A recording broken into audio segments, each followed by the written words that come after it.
Welcome to the deep dive. Today we're jumping straight into something pretty fundamental, this idea of the pattern brain. Right. Basically how our brains seem hardwired to seek out patterns and make sense of everything, create coherence. We've got some really interesting source material on this. Yeah, and the core idea really is that our well-being seems linked to perceiving these um, biologically meaningful patterns, things like myth, rhythm, those deep archetypes. And conversely, how maybe modern life, with all its fragmented attention and like narrative overload, might be messing with that. It could explain some of the stress we feel. Exactly. And the sources dive into the neurobiology, things like the default mode network, the DMN, and this fascinating concept of an interpreter module in the brain. So the mission today, I suppose, is to really get a handle on why our brains need this coherence, how they build it, and importantly, what happens when that process gets disrupted, especially with, today's information environment. Okay, so let's start there. What exactly is coherence in this context? Right. So it's not just things kind of making sense. The research points to a deeper logical interconnectedness. It's how different bits of information hang together consistently. So it helps us process things and maybe even anticipate what's coming next. Precisely. It gives us a stable sort of framework for understanding the world. And a key tool for achieving this is narrative. Storytelling. Yeah, narrative seems to be the main way we humans organize experience, build our identities, pass on knowledge. Stories give us that cause and effect structure, the this happened because of that, and they carry our shared values. It's the internal script. That's a good way to put it. And then you have rituals. Ah, yes. The structured, patterned behaviors. They might seem just like tradition, but the sources suggest they actually reinforce these narratives powerfully. They offer predictability, rhythm, and can even impact our psychology and physiology. Okay, but the modern world, it feels like it actively works against this, doesn't it? The constant information, fragmented attention from phones, social media. That's exactly the issue raised. It can lead to what the sources call narrative dissonance, like trying to follow conflicting plots simultaneously. It's confusing, unsettling. Our brain struggles to knit together a coherent story from all these scattered pieces. And the fallout from that Mm-hmm. is things like cognitive overload, right? Just too much disconnected stuff to process. Yes, overload, but also emotional instability. Maybe even feeling like your sense of self is kind of fragmented. Yeah, I can see that. The brain is described almost like a coherence engine. Feed it fragmented input, stuff without clear patterns, and it has to work incredibly hard to find some order. And that effort, if it doesn't resolve into meaning, becomes stressful. Exactly. It can lead to mental fatigue and, yeah, chronic stress. One source used the analogy of narrative as the brain's operating system. I like that. And constant interruptions or corrupted data, like Oh. maybe algorithmically curated content designed purely for engagement, can destabilize that whole system. Leads to a coherence deficit, they called it. Yeah, a coherence deficit. Right. And that seems to have really wide-ranging effects, which brings us to the neurobiology behind our inner stories, that sense of being a continuous self. Right. How does the brain actually do that? Yeah. And the default mode network, the DMN, is central here, described as the architect of our inner world. It really is key. The DMN is this network that lights up when we're not focused on the outside world, when we're thinking inwardly. Daydreaming, mind wandering. Sort of, but it's doing crucial work. Self-reflection, pulling up memories, processing emotions, thinking about others' perspectives, planning the future. It's constantly weaving our story, constructing our evolving sense of self. It's your inner storyteller. So it's taking our memories, our feelings, our plans, and knitting them into the mere story. Exactly. And it's deeply tied to social cognition, too. How we see ourselves fitting into the social world shapes that inner story. Which parts of the brain are we talking about here? Key players include the medial prefrontal cortex, the MPFC vital for self-awareness, emotion regulation, then the posterior cingulate cortex, PCC, the precuneus, the hippocampus, crucial for memory, also the temporoparietal junction for understanding others, and parts of the lateral temporal lobes. It's a whole network. Okay. And when this DMN, this inner storyteller, goes off track. That's where we see links to mental health issues. An overactive DMN, for instance, seems connected to rumination. Getting stuck in loops. Yeah, those repetitive negative thoughts, dwelling on the past, anxieties about the future. In depression and anxiety, it's like the DMN gets stuck spinning these negative tales. If it's overwhelmed by fragmented input, the storyteller can't focus, maybe defaults to worry. So without good narrative material, it just replays the bad stuff. That seems to be part of it. And it's not just depression and anxiety. DMN dysfunction is also implicated in ADHD difficulty, quieting it down for tasks, and even schizophrenia, possibly contributing to disordered thoughts. Wow. Okay, now what about this interpreter module concept from Michael Gazzaniga? How does that fit? Gazzaniga's split brain research was groundbreaking. He proposed this interpreter in the left hemisphere that's constantly trying to create causal explanations for everything we do, feel, and perceive. It's another layer of this drive for a coherent story. Like an internal press secretary spinning everything to fit the narrative. Yeah, something like that. It weaves together disparate information to maintain that consistent sense of why I did that or why I feel this way. It rationalizes, connects past to present. But it can confabulate, make things up. And that's the really striking part. It shows how powerful the drive for coherence is. When the interpreter gets incomplete or conflicting info, like in the split brain studies, it literally generates plausible but wrong explanations to fill the gaps. This invents a reason to make it make sense. Exactly. It prioritizes a coherent story over factual accuracy sometimes. It works with the output of other brain modules, not the raw data. So in today's fragmented information soup, it might struggle. Leading to maybe overly simple or rigid explanations just to cope. Left mental flexibility. That's the concern. It could make us less adaptable. And yeah, constantly feeding disconnected information could stress out this interpreter, maybe feeding back into that DMN hyperactivity, driving more anxiety as it tries and fails to find a solid thread. That makes a lot of sense. Okay, let's shift slightly. The brain isn't just recording, it's predicting, right? The predictive brain. Yes, this is a huge idea in neuroscience now. The brain is constantly generating models of the world, predicting sensory input, trying to anticipate what's next to guide behavior. Predictive coding. That's the mechanism. The brain makes predictions, compares them to reality, and then updates the model based on the prediction error, the mismatch. Sensory input becomes less about building the model from scratch and more about correcting it. It's like hypothesis testing, constantly. So it's this constant back and forth between expectation and reality. Exactly, and its hierarchical higher brain areas make broad predictions. Lower areas signal errors back up. This is fundamental to learning, pattern recognition, and achieving that coherence between our internal model and the external world.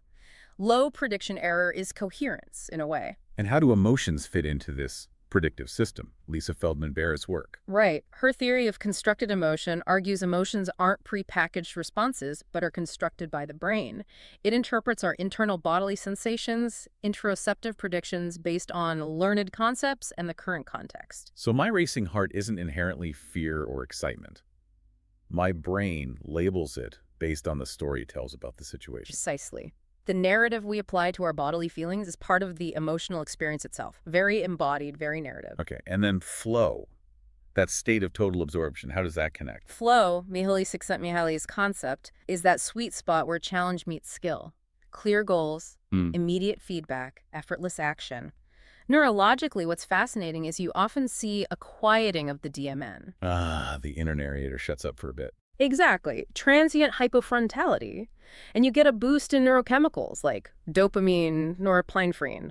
Flow feels like narrative action harmony. Your internal model perfectly matches the patterns of the activity. Predictions are accurate, prediction error is minimal. Which requires clear patterns and feedback. Yes, environments conducive to flow have those features, which highlights the problem with the modern environment. Constant interruptions, unclear patterns. It often actively inhibits flow. Yeah, it makes it hard to get into that deep engagement state. Yeah. Which could contribute to feelings of, I don't know, dissatisfaction. I think so. Now, thinking about coherence. Ancient cultures didn't have neuroscience, but they had other ways, right? Myth and ritual. These ancient technologies for coherence and connection. Joseph Campbell and the monomyth, or hero's journey, comes to mind. Campbell saw these recurring narrative patterns across cultures. He argued they weren't just stories, but frameworks for understanding life, encoding ecological knowledge, social norms, psychological wisdom, basically prepackaged coherence patterns. And he talked about their functions, mystical, cosmological. Right, 4 functions. Mystical, connecting to awe, mystery. Cosmological, providing an ordered image of the universe. sociological validating social rules and morals, and pedagogical or psychological guiding individuals through life stages using archetypes. These myths gave the brain ready-made structures. Less cognitive load trying to invent meaning from scratch. Exactly. And rituals are the embodied counterpart. Structured, repetitive, symbolic actions, often communal, reinforcing the myths through lived experience, providing stability. And you mentioned earlier, the repetition might directly affect the DMN. Maybe quiet the rumination by giving it a meaningful pattern to follow. That's a plausible hypothesis. The rhythm and structure could anchor the DMN. Plus, the communal aspects strengthen social bonds, reinforcing a collective narrative, coherence on multiple levels. And then there's the really intriguing epigenetics angle. How does epigenetics tie into myths and rituals? Well, epigenetics shows how environment can change gene expression, sometimes heritably. The theory, and it is still a theory, is that long-standing cultural practices, like myths and rituals shaping life for generations, could act as sustained environmental pressures. Influencing things like stress response, maybe even social behavior, in ways that get passed down biologically. Potentially. It suggests these cultural forms might have shaped our biology in ways we're just starting to explore. It raises the stakes, doesn't it? Maybe the decline of these frameworks isn't just psychological. Maybe it disrupts beneficial biological inheritances, leaving us more vulnerable to modern stressors. That's a profound thought, which brings us squarely back to the present, this modern crisis of coherence. Yeah, the digital age seems to have unleashed this profound narrative fragmentation. Information overload, fractured attention, destabilized self-narratives. Driven largely by algorithms on social media, news feeds, optimizing for engagement, not truth or coherence, leading to filter bubbles, echo chambers. Exactly. And the sources mention how algorithms can kind of flatten us into commodifiable entities for ads, distorting authentic self-development. Plus, the sheer pace and brevity, constant notifications, short-form content makes deep engagement with any coherent narrative incredibly difficult. And it affects specifics too, like our relationship with food, conflicting diet narratives, ultra-processed food promotion. Right. It destabilizes even basic areas of life, which connects to Daniel Schmachtenberger's idea of a larger societal coherence collapse or meta-crisis. A breakdown in collective sense-making, Mm. meaning-making, coordination. Yes. If individuals struggle for personal coherence due to fragmented information, it scales up. We can't agree on reality, lose shared purpose, can't coordinate to solve problems.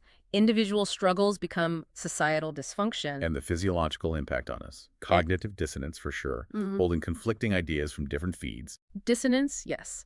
And the sheer psychological stress of overload anxiety, irritability, depression symptoms. Plus, this constant diet of fragmented, often stressful media narratives creates this background hum of disorientation and low-grade stress. And that chronic stress, as you mentioned with epigenetics, could have lasting biological effects. Changing stress pathways, neurotransmitter systems. That's the potential downstream effect. The proposed chain is something like algorithmic fragmentation, overload dissonance, DMN, dysregulation rumination, chronic stress, potential epigenetic changes, increased vulnerability. The attention economy might literally be rewiring us in detrimental ways by undermining coherence. It sounds quite bleak, but the sources do offer paths forward, right? Ways to rebuild coherence. Absolutely. We touched on rituals earlier. Can they be therapeutic? The thinking is yes. Their structure and meaning can provide neurocognitive scaffolding. They stabilize DMN activity, reduce rumination. The focus, the embodiment, offers an anchor. So the predictable actions quiet the inner chatter, promote calm. That's the idea. And modern forms count too: mindfulness, structured routines, community groups, even personal ceremonies. Then there are broader strategies. Like conscious consumption, attentional hygiene, choosing deep sources over junk info. Yes. Developing narrative literacy, being critical of the stories we consume. Practicing sustained focus, like deep work. Narrative therapy helps people rewrite unhelpful life stories. And digital minimalism, just intentionally disconnecting sometimes. It seems like cognitive clarity comes from efficient processing and, well, coherent world models, and connecting personal stories to bigger frameworks, Yeah. like myth or ecological knowledge. Exactly. Those coherent ecological story frameworks provide a wider, more stable context. They enhance meaning, purpose, our sense of place. That connection can reduce stress and foster resilience. And specific interventions are being explored too, targeting the DMN, predictive processing, using stories therapeutically. Mindfulness for DMN regulation. Therapy's looking at maladaptive predictive models, especially in anxiety, using archetypal stories like the hero's journey to frame personal struggles. The big picture is that therapy needs to consider our narrative environment. Creating environments that support coherence could be a powerful public health move. So wrapping up, it all comes back to this core idea. The brain is a pattern brain. It craves and thrives on coherence, story, ritual. And our modern information world throws a major wrench in that, potentially impacting our neural circuits, our well-being. It underlines that thesis. Our health is tied to the coherence of our perceptions. Fragmented attention, narrative overload, these are real dangers. Yeah, cultivating coherence isn't just nice to have, it's becoming a crucial skill, maybe even a societal necessity in this age. So the final thought for you, the listener, is this. Take a moment to think about the patterns, the narrative you engage with daily. Are they feeding coherence and well-being, or just adding to the noise? What small shifts could you make consciously to promote more meaningful, integrated experiences into your life? Thank you for joining us for this deep dive.